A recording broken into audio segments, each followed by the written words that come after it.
బాలు అయితే పూరి పట్టుకొని చూస్తూ ఇలా అంటూ ఉంటాడు. అయ్యో బాబుగారికి చాలా ఇష్టమైన పూరీలే, ఎవరు చేశారు, చాలా బాగున్నాయి అని చెప్పి బాలు అయితే ఆ పూరీని చూసి మాట్లాడుతూ ఉంటాడు. అది చూసి మీనా అయితే చాలా సంతోషపడుతూ ఉంటుంది. ఇక బాలు అలా అనగానే వెంటనే వాళ్ళ నాన్న ఇలా అంటాడు. ఆ పూరీలు మీ ఆవిడ చేసినవేరా అని చెప్పి అంటాడు. ఏంటి ఈవిడ గారికి ఇలాంటివి కూడా వచ్చేంటి అని చెప్పి బాలు అంటాడు.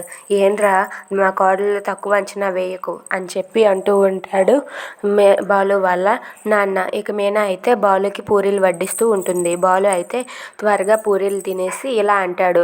ఇదిగో బాక్స్లో మరి 2 పెట్టు, మధ్యాహ్నం తింటాను, చాలా బాగున్నాయి మీనా గారు అని చెప్పి అంటూ ఉంటాడు. ఆ మాటలకి ఇంట్లో వాళ్ళంతా చాలా సంతోషపడుతూ ఉంటారు. ఇక బాలు వాళ్ళ నాన్న అయితే ఇలానే మీరిద్దరూ సరదాగా ఉండాలి అని చెప్పి అనుకుంటూ ఉంటాడు. ఈ పూలగంప నీకే చెప్పేది, బాక్స్లో పూరీలు పెట్టు అని చెప్పి బాలు అంటూ ఉంటాడు. Thanks for watching friends. Please subscribe our channel. Thank you.